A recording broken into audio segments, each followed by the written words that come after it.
যিকোনো মুহূৰ্ততে অসমত মহামাৰী ৰূপ ল'ব কৰোনাই।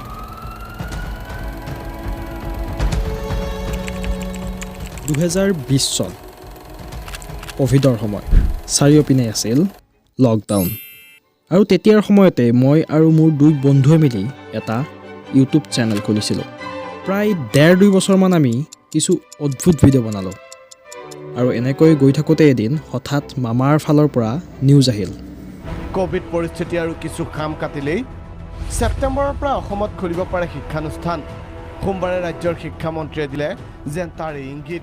তাৰ পাছত আৰু কি, আকৌ স্কুললৈ যাব লগা হ'ল।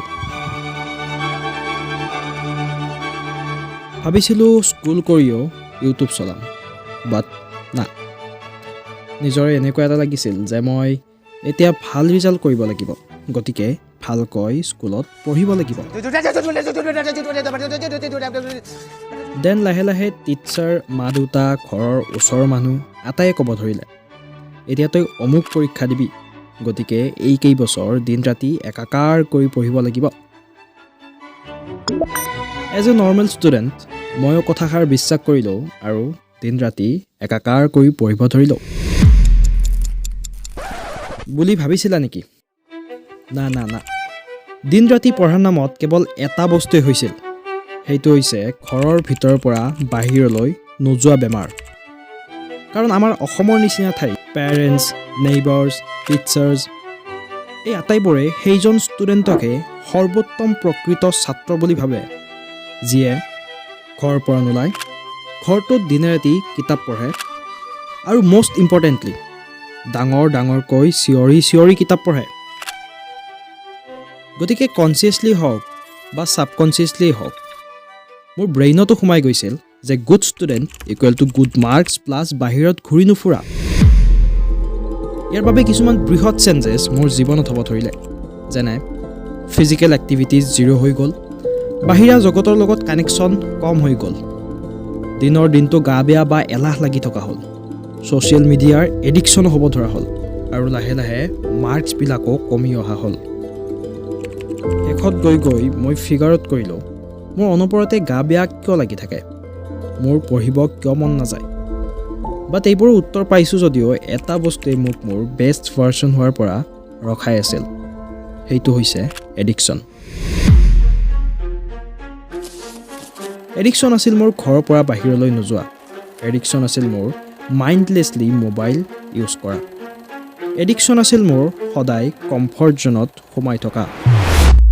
ৰ'বা, ইয়াতে এনেকুৱা লাগিছেনে যে মৃণাল দাদা, তুমিতো মোৰ দৈনন্দিন জীৱন কাহিনী বিশ্লেষণ কৰি আছা। হয়, তুমি ঠিকেই ধৰিছা। এই প্ৰব্লেমটো কেৱল মোৰেই নহয়, অসমৰ প্ৰায়বোৰ উঠি অহা ছাত্ৰ ছাত্ৰীৰ জীৱনত বৰ্তমান সময়ত চলি থকা এটা ভয়ংকৰ প্ৰব্লেম। কাৰণ এনেকুৱা প্ৰব্লেম তোমাৰ নহ'লেও তোমাৰ ভাইটিৰ, তোমাৰ ফ্ৰেণ্ডছ, কাৰোবাৰ নহয় কাৰোবাৰ এতিয়াও হৈ আছে। কিন্তু মন কৰিবলগীয়া কথা যে ইয়াত ভুলটো কাৰ? টিচাৰ, পেৰেণ্টছ, ৰিলেটিভছ আটাইবোৰতে মোৰ ভাল হোৱাটোৱে কামনা কৰিছিল, কিন্তু মোৰ এনেকুৱা কিয় হৈছে?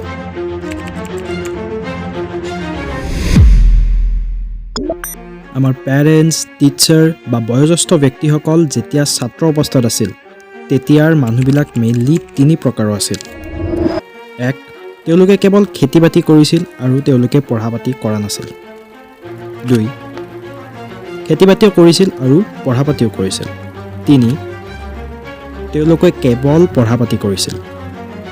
আৰু এই শ্ৰেণীৰ ব্যক্তিসকল এনেকুৱা ব্যক্তি আছিল যিসকলে সমাজত এটা ডাঙৰ ইম্পেক্ট আনিবলৈ সক্ষম হৈছিল।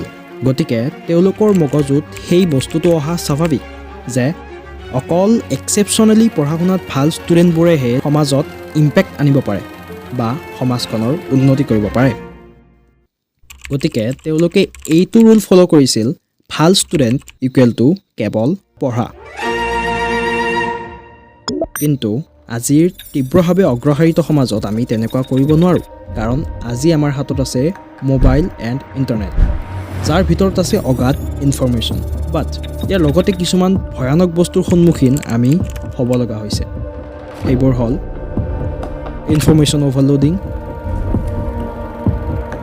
এডিক্টিভ ডোপামিন স্পাইকছ, এণ্ড ল' এটেনশ্যন স্পেম। সেইকাৰণে তুমি মন কৰিবা ৰীল বা শ্বৰ্ট চোৱাৰ পিছত গাটো অত্যন্ত ভাগৰ যেন ফিল হয় বা একো কৰিব মন নাযায়। তাৰোপৰি তোমাৰ ফিজিকেল এক্টিভিটিও প্ৰায় জিৰ'।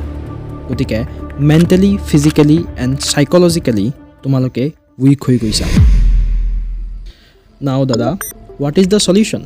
আহিব লগা সময়ত মই কিছুমান এনেকুৱা মূল্যৱান ভিডিঅ' দিম যিবোৰ ভিডিঅ'ৰ দ্বাৰা তোমালোকে বুজিব পাৰিবা কিয় সদায় অনবৰত পঢ়িব নালাগে।